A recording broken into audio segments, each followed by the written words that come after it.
Coach Green here. Go ahead with questions when you're ready.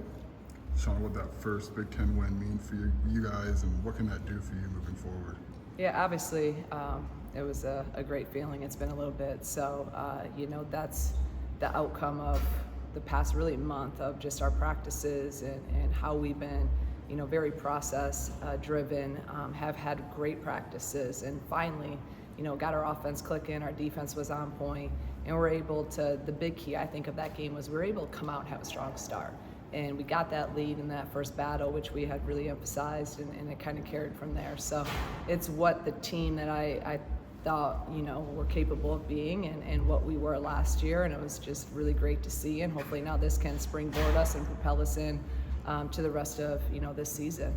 What does that kind of maybe look like for you, just kind of encouraging the team through some struggles that a day like Northwestern was kind of coming? Yeah, it's like I told you, it's hard. It's frustrating. There's, we all want to win. We all want to have success. We're all so, for me and for our whole staff, just and our team, just to remain positive and continue to believe. That's the most important thing because we know what we're capable of doing. So it's just for me too as a leader to really try to instill and continue to be positive and confidence in them. So. It was good for everyone to have that feeling and get that win, and especially how we won, I thought was really good and much needed for this team. What have you liked about Camille starting at the 5 and then and Kendall going to the 4? It's been pretty good for us when we've done it, and we'll continue to do that, especially now where just matchup-wise, Rutgers is going to play 2 true 5s. The other night at Northwestern we needed it. And the thing that was great the other day with Hobby was she produced right away in terms of offensively. She had her first 2 baskets and just kept going from there. And that instilled confidence in us that, hey, we have another score. And so really happy with her progression. And she played with a lot of confidence the other day. So we're going to need that going forward. She's going to have to produce like that.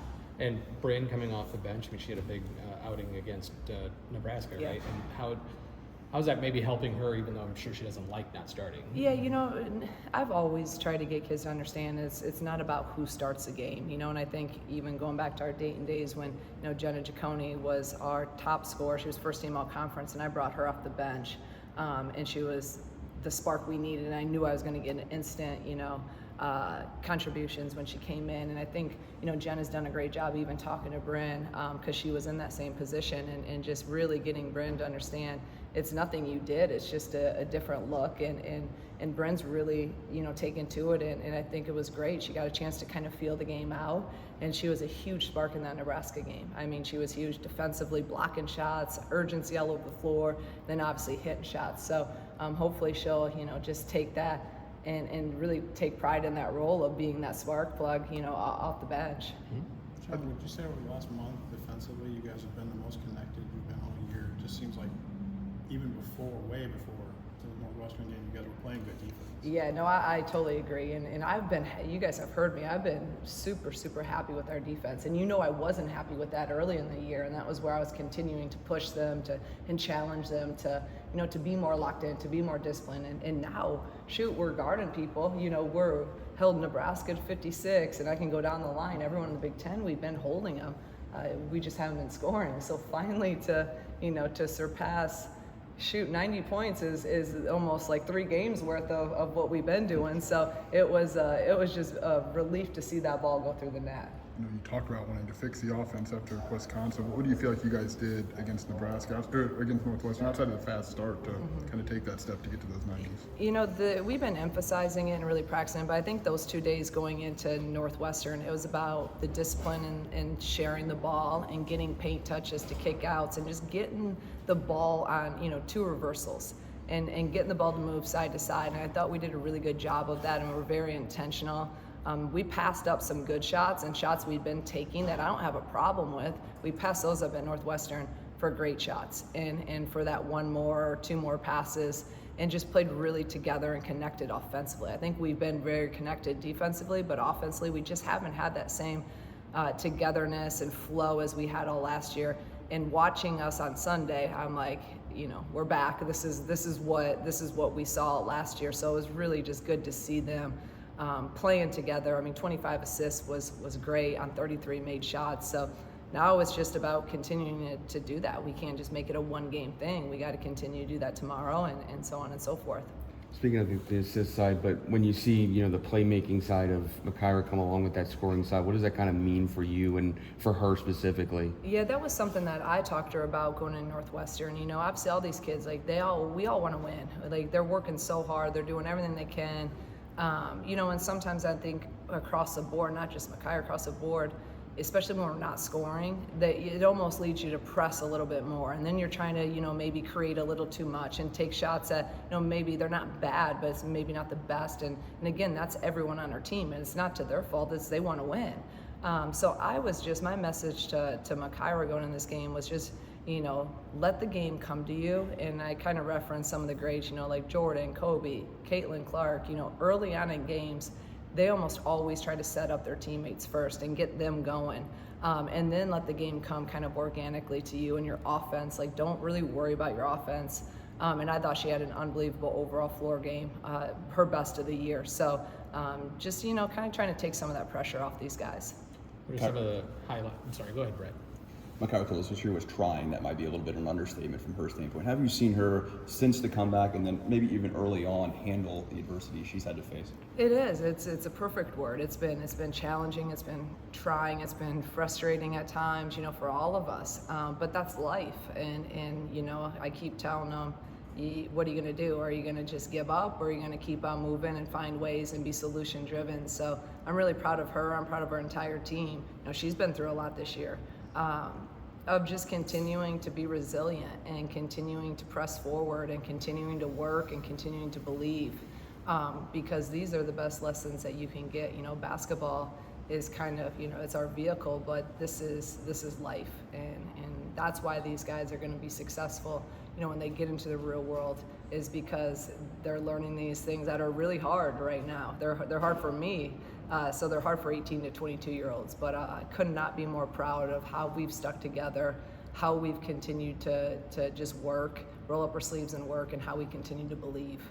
What are some of the highlights of the scouting report on Rutgers? Obviously they have a lot of new pieces. They want to go into their bigs, so that's going to be a key piece. And rebounding is number one. They're number one in the league in terms of rebounding. We got to keep them off the O boards.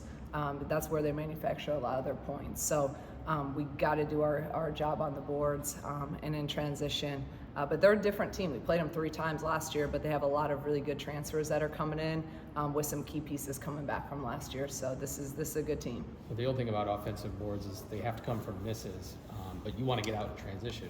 Mm-hmm. So is there a tension there for waiting an extra beat to try and get that board first?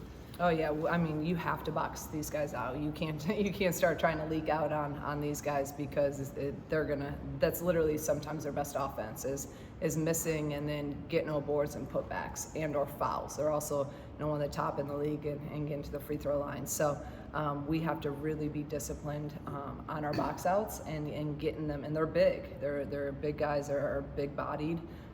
But that's the key. If we can, be there and do our job on the boards, we'll be in a position to win the game in the last 5 minutes, which is always what we want. Makaira said something interesting about the offense with Hobby, was that when you play the double big, is that the lane is still wide open for driving, because they still have to come out and guard Hobby, and they have to come out and guard KB. Have you found that that's still it's been a pleasant surprise that the lane's not clogged up and you're not just jacking up shots? No, and that's a good thing about both of them being able to hit, really from deep. And obviously Hobby hit a 3 the other day, and they're both capable of doing that. So a lot of Hobby's baskets were actually from 15 feet. So if you're scoring and hitting those, yes, when we're also sending a lot of ball screens in there to get them. So now they're having to show and then get back to those guys. So you're going to have multiple options, but hopefully that'll continue, because teams have been trying to really pack the paint in for our guards. But now that we're hitting some threes, hopefully that'll also, along with Hobby producing and KB producing, hopefully that'll continue to open up that paint a little bit more. Shauna, how do you bottle up those fast starts and carry it to the next couple? I don't know. I wish I knew that, but we've been working on it in practice. Actually, I've come up with more new things, this year in terms of trying to, address certain things that I wanted to improve on than I probably ever have in my years of being a head coach. But the last week we've been, just doing a 10-minute scrimmage early in practice that we call our first quarter, and against the guys simulating whoever we're playing. So a scrimmage of that. The week before, we lost both of those into those games for the guys, and then we won. We won by 7, the one going into Northwestern. So they did in practice, and then they did in the game. So hopefully today when we do it, we will win, and that'll lead over into tomorrow. But just trying to simulate some of that stuff and give them, again, trying to create opportunities where they get confidence in practice to be able to carry it over to a game.